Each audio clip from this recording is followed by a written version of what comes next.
garden at winter.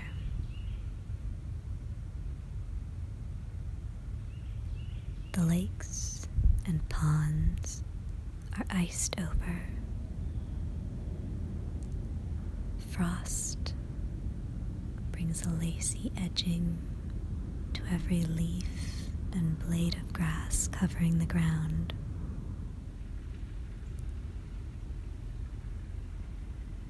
The winter garden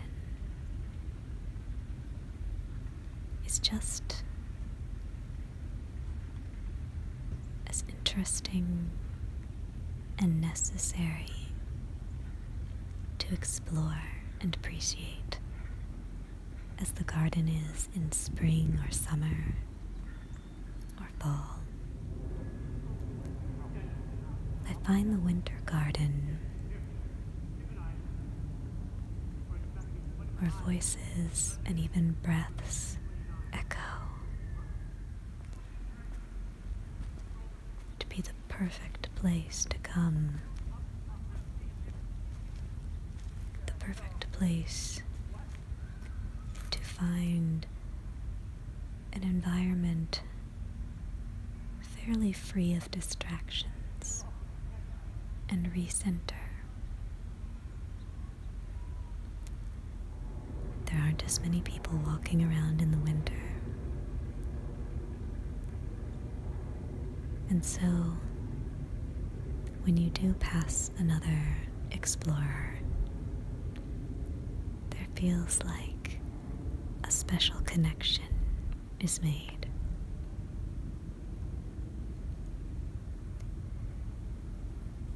And I think that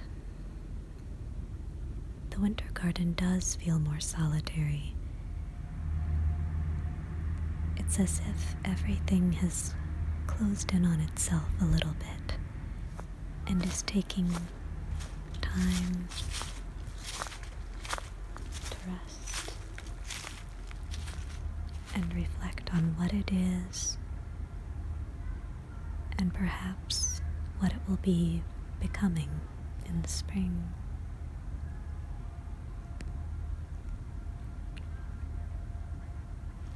The leafless trees let in the light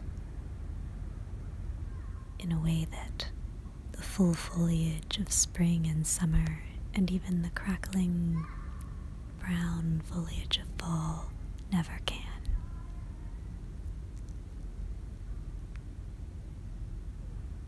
I was reading an article on a website called audibleRiver.org. It was called A Look Under the Ice, Winter Lake Ecology. And I particularly enjoyed this quote. It says that most lakes and ponds don't completely freeze because ice and eventually snow on the surface act to insulate the water below. That was surprising to me. The cold ice and snow actually insulate the water below. It said that this process of lakes turning over is critically important to the life of the lake.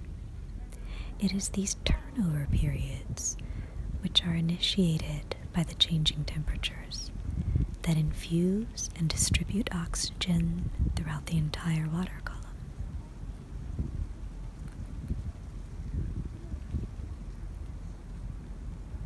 I think we are just like these ponds and lakes.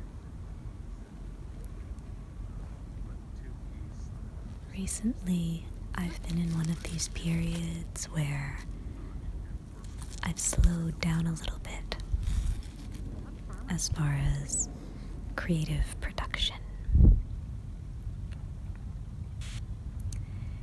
And sometimes, especially in the past, these periods of slowing down creatively could be almost distressing. But an internal spring always comes, and I've learned to sort of trust that cycle a little bit better.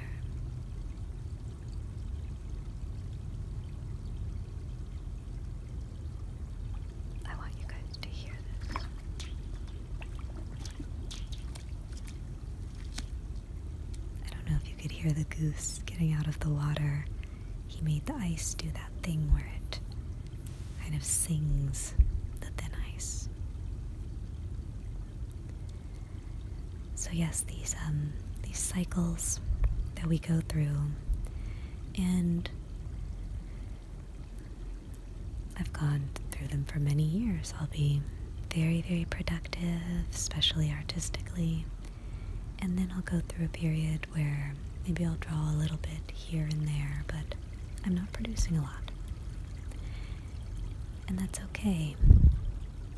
I think it's healthy for us to take these periods of winter in our lives, these times of hibernation, a freezing over, an icing, and to remember that this icing only goes surface deep and that it can be necessary, just as the ice forming on top of the lake allows this turnover or circulation of the water to happen so that the different layers of the lake don't remain set and don't stagnate. We need these times in our lives too, where we let ourselves freeze at sort of a surface level. But just like the article says, most lakes and ponds don't become solid ice. They don't completely freeze over. And while the life within them might slow down for a time, that's okay. Because even when things are happening slowly, things are happening. And the little greenhouse is always within you. Of hibernation and of internal turnover, I hope that you will feel comfortable letting yourself have that time and not feel a pressure to be productive every moment. Just trust the cycle and know that it's part of the productive process. And of course, if you are in the spring, congratulations, bloom. I hope that while you are blooming, you let yourself bloom. It's such a treat after being out in the cold winter garden to enter the greenhouse. I came in, my fingers were freezing cold from holding the camera because I love you guys and I'm gonna get the good footage. But I just came into the greenhouse and sat down on a bench and took about 5 minutes just sitting there to let myself thaw out and enjoy being blanketed by the warm, wet heat of the greenhouse. And it's so wonderful when you come out of that wintry garden to get to see so much color inside the greenhouse. Such a variety of pinks and purples, every shade of green, towering plants and tiny plants, flowing water. It's just amazing. And it sort of infuses your soul. It sounds a little dramatic, but it's true. And so, if you're in a winter time, I would encourage you not to be afraid to seek out or interact with the people who are in their greenhouse or in their spring. If they are in their spring and you can see them as sort of a greenhouse, you can soak up a little bit of that warmth through conversation or, exchange of emails or letters. And it just kind of warms you up. And I think there have definitely been times for me when I'm in a winter period where I almost want to avoid the people who are in bloom because it's intimidating, and I compare myself and, think, why don't I have all these bright flowers showing that they have? But that's just because it's not my time. And if I tried to force the bloom, it wouldn't be at all the same as if I, waited, gave myself the rest I need, and let the thaw in the spring happen naturally.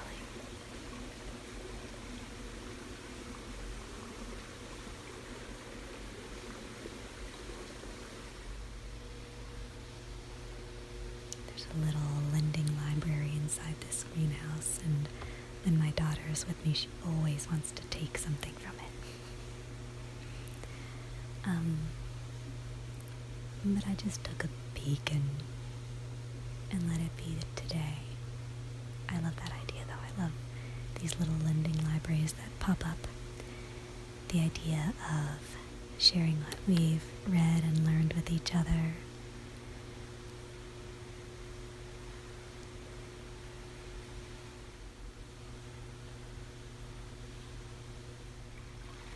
Again, that exchange between people, and what better place than in a greenhouse?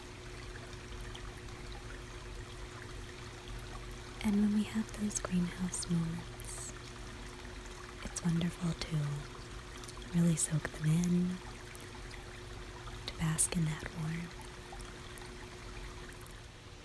but also not to be afraid when it's time to leave,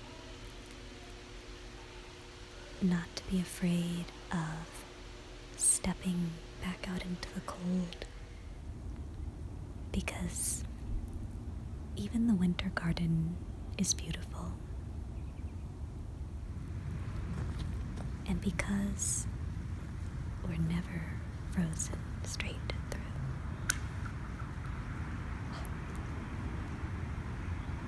there are always secret sounds, stones over thin ice,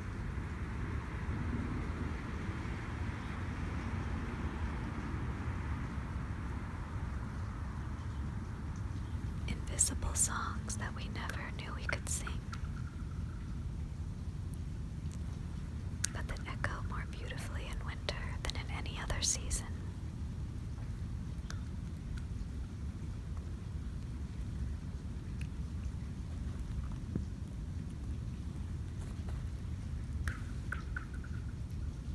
The cold can be invigorating,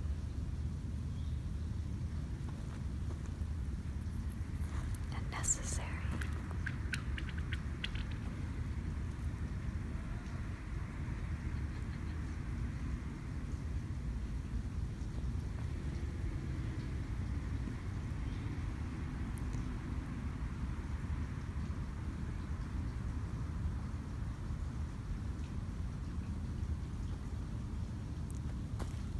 So, it is my wish for you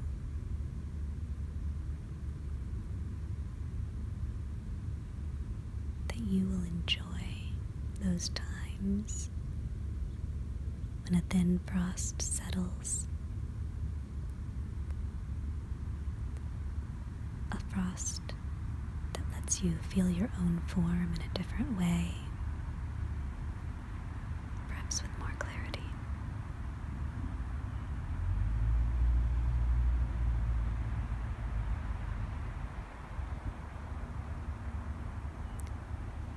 Because we do see things more clearly sometimes when there are no leaves on the trees.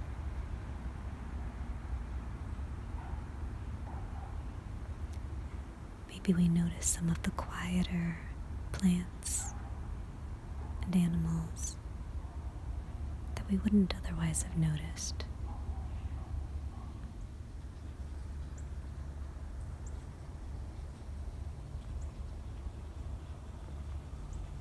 We're allowed to stand alone, looking out over the surface of ourselves.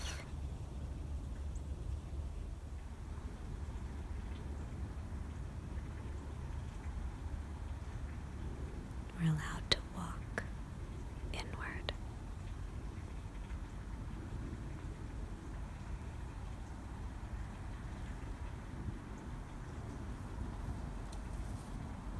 Thank you so much for joining me in the Winter Garden. And let me know how it is for you. Are you in a springtime bloom, or is it